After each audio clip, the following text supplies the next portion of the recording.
Bonjour Sylvie, bonjour à tous. Heureuse de vous Bonjour retrouver. bonjour Natacha, bonjour tout le monde.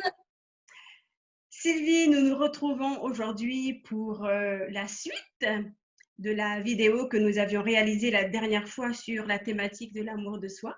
Oui, absolument. Voilà, donc aujourd'hui, nous allons poursuivre également sur cette thématique et aborder d'autres aspects que nous n'avions pas pu étoffer et approfondir ou surtout développer la dernière fois. Ce que je souhaiterais aujourd'hui, c'est voilà, c'est de voir quel lien on peut faire entre l'amour de soi, le respect de soi, comment est-ce qu'une personne, comment ça se passe quand une personne va commencer à tout doucement enclencher cette démarche vers elle-même, et également voir aussi qu'est-ce que ça crée quand une personne donne de l'amour par amour. Voilà. Waouh! Ah oui, là, c'est un gros programme, effectivement. Eh bien, je propose qu'on commence tout de suite. Allez, suivez-nous.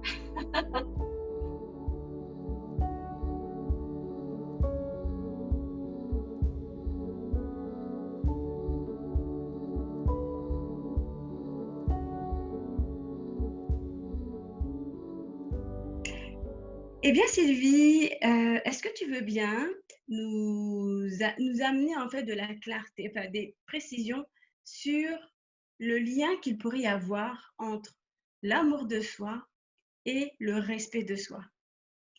Alors, ils sont indissociables. On ne peut pas prétendre être dans l'amour de soi si on continue à accepter la maltraitance de la part d'autrui ou de soi avec soi. Je vous donne un exemple. Vous avez un ou une patronne qui vous fait du mobbing, qui vous harcèle, qui vous rabaisse tout le temps devant les autres ou même quand vous êtes que les deux. Ça, c'est aussi une possibilité. Et en même temps, vous faites des soins avec moi pour être dans l'amour de soi. Et à un moment donné, vous êtes dans cet état gentiment d'amour de soi. On a rééquilibré pas mal de souffrances et vous avez à mettre en acte le respect de soi. Le respect de soi, c'est ce qui se rapproche le plus de l'amour de soi. Comme je l'ai dit dans la dernière vidéo, actuellement, il n'est pas possible d'être dans l'amour de soi de manière permanente. Alors peut-être que je n'ai pas expliqué vraiment pourquoi. Est-ce que ça vous intéresse que je vous Moi, explique? personnellement, ça m'intéresse beaucoup, hein. Ce sujet me parle énormément. Alors, en réalité, euh, quand on est dans l'amour de soi, on se respecte. Et si on se respecte, on s'aime. Mais on doit le mettre en action. Si on ne met pas en action le respect de soi, alors l'amour ne peut pas se manifester. Et vous allez continuer à attirer à vous des situations de souffrance, de maltraitance. Quand vous faites donc un cheminement pour vous respecter, eh bien, vous avez des milliards de personnes qui malheureusement ne sont pas encore dans ce cheminement-là. C'est ce qu'on appelle la collectivité. Or, la puissance de l'état d'être de la collectivité a un impact sur votre état d'être, que vous le vouliez ou non. Vous pouvez vous protéger de plein de choses, mais vous ne pouvez pas vous protéger 24 heures sur 24 de la peur générée par les autres, de la haine, de la colère des autres. Et on a vraiment pu constater ça, notamment avec cette période de crise où vous avez eu des personnes qui, à la base, ne sont pas dépressives, ne sont pas antisociales, mais se sont tellement retrouvées en solitude, déconnectées, coupées du rapport humain véritable, qu'elles ont développé des symptômes psychologiques de détresse profonde, avec de la dépression, de la démotivation et des peurs. Alors, il faut savoir une chose, c'est que là où il y a de la peur, il ne peut pas y avoir d'amour, ce n'est pas possible. C'est vraiment, même pas, ce ne sont pas des opposés, ça ne fait aucun sens. Il ne peut pas y avoir un monde d'amour parce que l'amour inclut la confiance, la foi absolue dans tout ce qui se produit, mais surtout dans tout ce qui va se produire. Donc, vous comprenez que c'est pour ça qu'on ne peut pas être dans l'état d'amour 24 heures sur 24. Mais par contre, le fait de vous respecter à chaque instant de votre vie va donner l'information, d'une certaine manière, que vous faites le cheminement pour revenir à l'amour de soi. Et c'est comme ça que ça fonctionne. Mais le respect de soi, ça se passe par des actes. C'est pas juste, oui, bah aujourd'hui, je vais me respecter, puis demain, je vais pas me respecter. Ou c'est pas se respecter à moitié. Parce que de nouveau, ok, vous vous respectez à moitié, donc vous vous aimez qu'à moitié. C'est vraiment lié. C'est indissociable.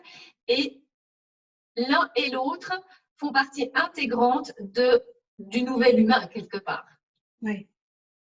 Eh bien, Sylvie, quand tu parles justement de ce respect de soi, c'est pas juste de se dire aujourd'hui, allez, je me respecte. C'est pas que ça. C'est vraiment, tu l'as dit, ce sont des actes. Est-ce que tu peux approfondir et nous donner peut-être des exemples qui Bien nous sûr. permettraient de comprendre au quotidien, je ne sais pas ce que c'est, qu'est-ce que c'est que cet amour de soi et ce respect, comment le mettre en place. Donc, comment se manifeste cette posture intérieure de respect de soi-même? Alors déjà, il est nécessaire qu'on vous explique ce que c'est que le respect de soi, mais aussi ce que c'est que le respect de l'autre. Et c'est là où des fois ça grince des dents et on pourra toujours bien développer ce thème-là si nécessaire, mais je vais déjà vous donner des bribes ici. Le respect de soi, c'est d'oser dire non, même quand l'autre insiste, même quand vous culpabilisez, dès lors que par exemple vous êtes fatigué ou dès lors que vous avez prévu autre chose. C'est non. Ça fait partie, par exemple, du respect de soi. C'est d'oser mettre des limites. Mais là, tu m'envahis, tu vas trop loin tu m'envahis, je te vois tout le temps, tu m'appelles tout le temps, tu te plains tout le temps, je suis envahie. C'est mettre des limites entre vous et l'autre, ce qui vous redonne un espace vital, c'est-à-dire cet espace énergétique où vous vous sentez à l'aise. Probablement que vous l'avez déjà expérimenté quand vous êtes avec des personnes qui vous parlent et qui sont mais à ça de vous, c'est insupportable. Vous avez un mouvement de recul parce qu'elles entrent dans cet espace vital, elles vous envahissent dans cet espace vital où vous n'êtes pas libre d'être qui vous êtes. Vous n'êtes pas libre d'être dans le respect de qui vous êtes. Donc, vous repoussez les limites. Là sont les limites respectueuses pour vous et vous informez l'autre. Donc, le respect de soi, en fait, c'est d'informer l'autre d'une décision, d'un positionnement. Mais c'est clair que si on vous a fait croire qu'on ne vous aimait que lorsque vous correspondez aux attentes des autres, eh bien, vous ne pouvez pas vous respecter. Vous n'allez jamais mettre de limite, au contraire. Vous serez toujours dans donner, donner, donner sans aucune limite. Et là, vous êtes dans le manque de respect total de qui vous êtes. Et vous allez vous épuiser, vous allez comment dire, vous vous mentez à vous-même parce que vous trichez à être peut-être toujours fort, à être toujours souriant, à être toujours disponible. Tout ça parce que vous avez peur de perdre l'amour de l'autre. C'est terrible. C'est une forme d'esclavagisme. C'est vraiment une grande souffrance parce qu'à ce moment-là, il y a vraiment zéro amour, zéro estime de soi, zéro reconnaissance que vous méritez d'être respecté.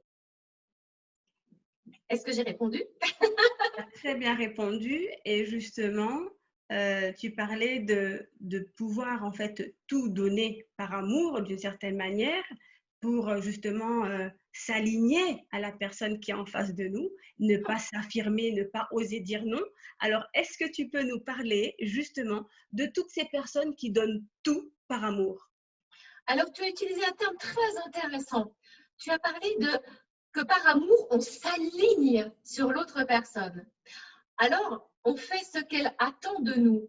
On correspond à ses désirs, que ce soit des désirs au quotidien, qu'on lui fasse toujours son petit café, qu'on lui repasse toujours ses vêtements exactement comme elle veut, que ce soit de faire l'amour uniquement de la manière que cette personne souhaite, que de sortir toujours voir les spectacles uniquement qui lui plaisent. Et là, forcément, vous allez dépérir. Mais vous pourriez même développer de la colère, de la rancœur, que vous allez tourner contre cette personne, que vous allez peut-être accusé d'être égoïste, individualiste justement, alors qu'en réalité, c'est de votre responsabilité. Mais sauf qu'on ne vous a pas appris que vous avez la liberté de choix. Alors, comment pourriez-vous devenir responsable si vous avez toujours donné le pouvoir à l'autre de décider à votre place?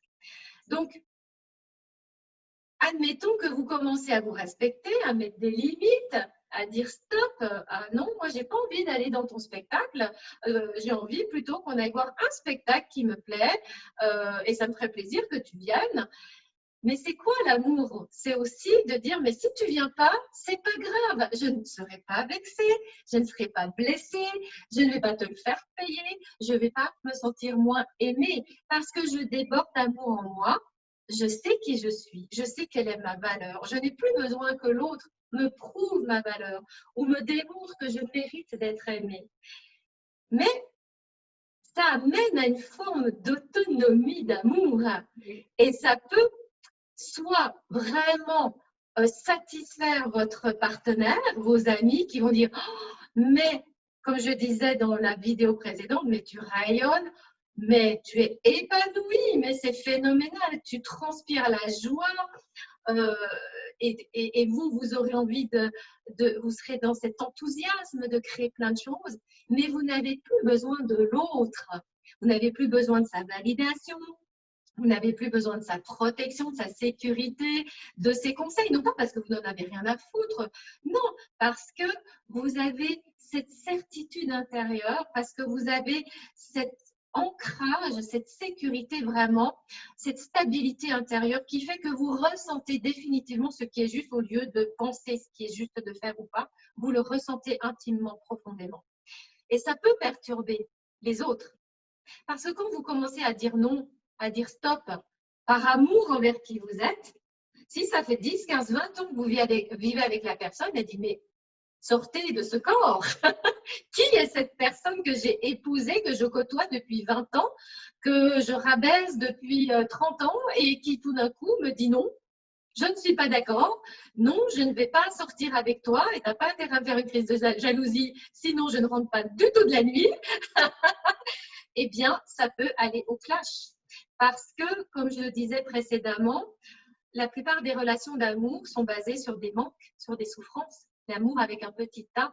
Et quand l'amour avec un grand A se révèle, on n'a plus besoin de l'autre pour combler des manques ou des vides ou être rassuré ou sécurisé.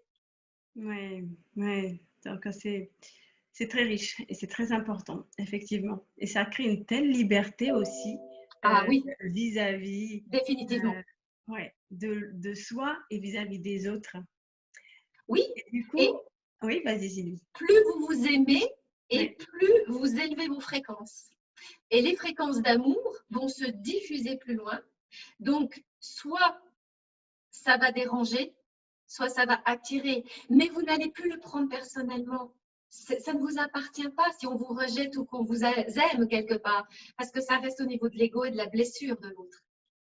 Ça rejoint la question que j'allais te poser. D'ailleurs, que se passe-t-il dans la vie d'une personne qui commence à entamer ce travail de se remplir en fait d'amour pour lui-même? Alors, elle va avoir envie de se découvrir par elle-même et non plus à travers les conseils, les idées, les croyances des autres. Elle va trouver une forme d'autonomie, d'indépendance. Elle va peut-être même avoir envie de changer carrément de vie. Et ce n'est pas une crise de la quarantaine, c'est une découverte de qui l'on est véritablement. Donc, cette personne qui revient à l'amour de soi, ça peut être douloureux parce qu'elle peut prendre conscience que sa vie était une tricherie. Si elle a toujours joué à être heureuse, épanouie, forte, combien de personnes jouent à être forts alors qu'ils aimeraient tellement pouvoir lâcher ou s'appuyer sur quelqu'un ou demander de l'aide, mais ils n'ont même pas l'idée, le programme dans le cerveau que c'est possible de demander de l'aide et de l'obtenir, que c'est même pas possible de se reposer, de prendre des congés, parce que dans leur tête, c'est pas possible. Elles doivent travailler, elles doivent tenir le choc. Donc, il y a des personnes qui vont tomber malades pour pouvoir faire ce cheminement. Mais ça sera beaucoup plus long, beaucoup plus pénible, beaucoup plus douloureux. Et puis, il y a d'autres personnes qui vont entendre des signaux d'alerte avant la catastrophe, on va dire, avant qu'il y ait quelque chose qui pète à l'intérieur, et qui vont se poser des questions, qui vont se dire, mais il y a quelque chose qui ne joue pas, c'est pas ça la vie. Elles vont faire ce cheminement, et effectivement, eh bien, elles vont commencer peut-être à se couper les cheveux, à changer de couleur, à avoir d'autres centres d'intérêt, à côtoyer d'autres personnes et à cesser d'en côtoyer d'autres.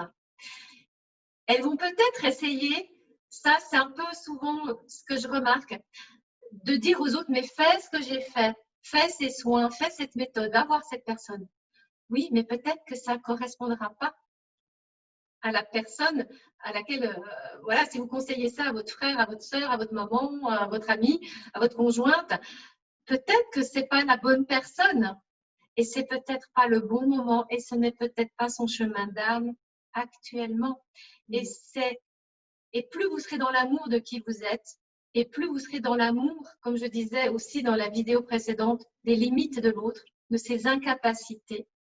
Et à ce moment-là, quand vous pouvez quelque part abandonner l'autre dans le sens de le laisser faire son chemin seul, sans vous, ça peut être un cadeau extraordinaire que vous lui faites au niveau de son évolution d'âme, mais aussi de son évolution personnelle. En tout cas, moi, ça m'émeut, ça me touche parce que c'est tellement beau. C'est beau ce chemin, en tout cas, de reconnexion avec soi-même, parce qu'en fait, finalement, c'est ça. Oui. Mais a-t-on quand même besoin de passer par la souffrance, Sylvie, pour commencer à se dire, il est temps que je commence à m'aimer? Y a-t-il pas un autre moyen plus doux d'engager ce chemin-là sans passer par...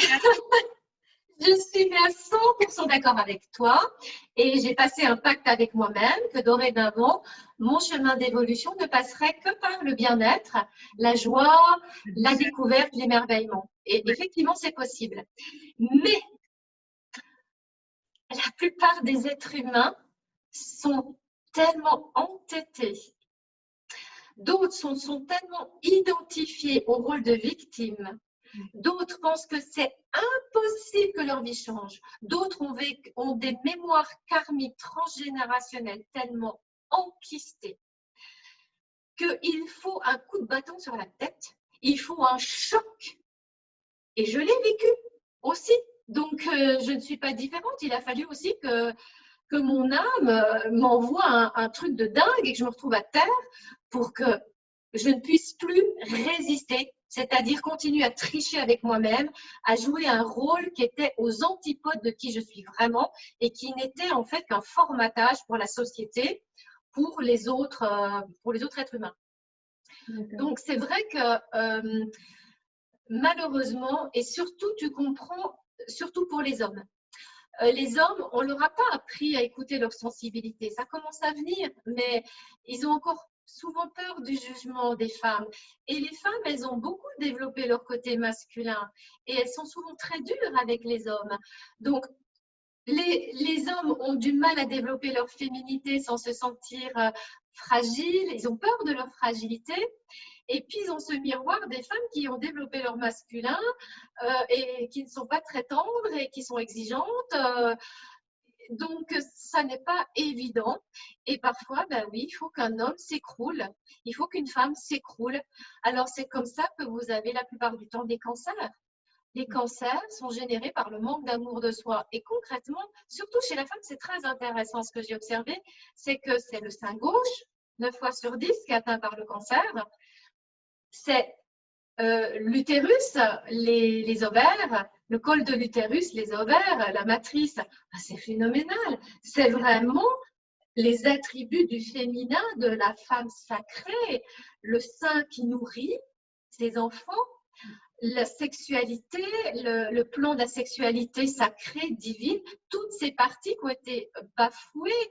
On a complètement dévalorisé le rôle de la mère en tant qu'éducatrice, en tant que métier, en tant que tâche d'une immense responsabilité. Et la sexualité, on n'en parle même pas. Donc, il ne faut pas s'étonner qu'il y ait tellement de femmes qui développent des cancers au niveau du bassin, au niveau justement des ovaires, de l'utérus, mais qu'est-ce qu'on voit de la sexualité? Franchement, dans les médias, dans tous les films, il y a un manque de respect, une dévalorisation phénoménale de l'énergie sexuelle sacrée. Merci Sylvie. J'ai une question qui me brûle les lèvres concernant ton livre. Sur ça, voilà, qu'on clôturera en tout cas cette vidéo. Je suis en train de lire ton livre, Le souffle alchimique. Ok. Midi et soir, il est juste, en tout cas pour moi, je suis absorbée par cette lecture. Et il y a un passage qui, voilà, j'aurais aimé que on parle de l'amour de soi, du respect de soi. Oui. Et tu insistes en fait sur 3 verbes qui sont visiblement tabous, qui sont le je dois, le il faut que et je veux. Est-ce que tu veux bien, voilà, développer davantage? Pourquoi sont-ils lourds, ces verbes, pardon? Alors, parce qu'il y a vraiment, il n'y a aucune trace d'amour dans falloir, devoir, vouloir. Surtout devoir et falloir. Ce sont les 2 mots, je dis tabou pour rire, mais je les bannis le plus possible. Après, de nouveau, la collectivité nous bassine tout le temps, mais les médias, vous avez, il faut manger 5 fruits et légumes, il faut faire de l'exercice, il ne faut pas fumer, il ne faut pas manger plus que ceci, pas boire plus que cela. Ce n'est que ça, ce sont que des injonctions manipulatrices qui viennent de l'extérieur. Donc, ils viennent en tout cas pas du cœur ni des ressentis, mais seulement d'un mental extrêmement limité, structuré et structurant. Donc, dès lors qu'on utilise il faut, je dois, il ne faut pas, je ne dois pas, eh bien, vous êtes dans l'abus envers vous-même et envers l'autre. Or, qu'est-ce qu'on fait avec les enfants? Tu dois pas m'en mettre les mains dans la bouche. Maintenant, tu es un grand garçon. Un petit garçon ne pleure pas. Tu es une grande fille, tu dois être souriante. Maintenant, tu dois débarrasser la table. Maintenant, parce que tu es une grande fille, tu dois bien te tenir, tu dois bien t'habiller. Tu passes sur YouTube, il faut te maquiller. Ok? C'est phénoménal. Toute la société est basée sur des injonctions. Et la volonté, elle peut être nécessaire. Le vouloir, j'aurais envie de le dissocier de la volonté. J'ai la volonté de me respecter. Vous sentez, c'est une énergie. Choum, je fais un choix pour moi. Je m'affirme, je me positionne. Mais je dois me respecter. Il ne faut pas que j'oublie. Ah mince, est-ce que je me suis respectée là? Non, je ne crois pas. Je dois. Non, vous avez l'envie de vous respecter. Vous sentez le désir de vous respecter. Vous avez la joie, la satisfaction intérieure, la fierté de vous respecter, de regarder comment je suis quand j'en parle. C'est une autre énergie. Je dois me respecter. Oui, parce que sinon, ce salaud ou cette abuseuse-là, cette manipulatrice, ouais, n'en est pas question. Il faut que je lui dise. Il faut que je m'affirme. Mais si vous n'êtes pas dans l'amour, vous pourrez faire toutes les tentatives que vous voudrez, vous allez vous le prendre en pleine figure. Alors ça, je peux vous garantir, parce que l'autre, il ne va pas supporter que vous lui parlez de cette manière. Il sera capable de vous parler avec des devoirs et falloirs, mais il ne supportera pas que vous lui parliez comme ça. Ouais. Donc, c'est toute une réappropriation du langage. Et les mots sont tellement, tellement importants. Et dans tous les soins que je fais, et même quand je parle là, je fais en sorte vraiment d'être au minimum dans l'alignement pour avoir les mots justes. Merci Sylvie, je comprends mieux. Merci. Eh bien Sylvie, je te dis en tout cas merci pour vraiment toutes ces réponses que tu nous as apportées. Et puis on se revoit prochainement pour une nouvelle CAPS. Alors avec grand, grand plaisir. Je vous dis à tout bientôt. Merci à tous.